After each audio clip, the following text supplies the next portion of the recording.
দশম গ্রেডের উপসহকারী কৃষি কর্মকর্তা বা সমমান চাকরিতে বিএসসি এবং ডিপ্লোমা সবার জন্য উন্মুক্ত করতে হবে।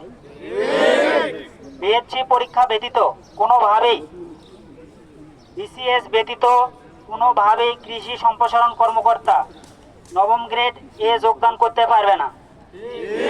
দশম গ্রেড থেকে নবম গ্রেডে পদোন্নতি সম্পূর্ণভাবে বন্ধ করতে হবে এবং দশম গ্রেডের পোস্টসমূহ গেজেটের আওতার বাইরে প্রচলিত কাঠামোই রাখতে হবে। বিএডিসি সহ অন্যান্য স্বায়ত্তশাসিত প্রতিষ্ঠানে ডিপ্লোমাধারীদের নবম গ্রেডে পদোন্নতি সম্পূর্ণভাবে বন্ধ করতে হবে।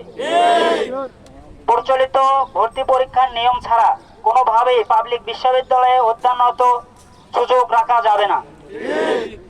কৃষি বা কৃষি সংশ্লিষ্ট বিষয়ক স্নাতক ব্যতীত নামের পূর্বে কৃষিবিদ পদবি ব্যবহার করা যাবে না।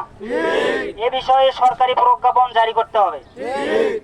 কৃষি বিষয়ক ডিপ্লোমা বা কারিগরি শিক্ষাকে কৃষি বিষয়ক প্রতিষ্ঠান কৃষি সম্প্রসারণ অধিদপ্তরের অধীনে রাখতে হবে।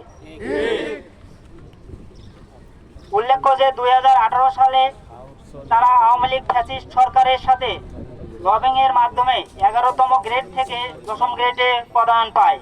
কে বা কাহারা এই কৃষি ডিপ্লোমাধারীদের অযৌক্তিক আন্দোলনের মাধ্যমে কৃষি সেক্টরকে অস্থিতিশীল করার মাধ্যমে দেশের জনগণকে খেপিয়ে তোলা এবং কৃষি খাতকে অস্থিতিশীল পরিস্থিতির দিকে নিয়ে যাচ্ছে। কে বা কাহারা এই কাজগুলো করতেছে তা খতিয়ে দেখে তাদেরকে বিচারের আওতায় আনার জন্য জোর দাবি জানাচ্ছি।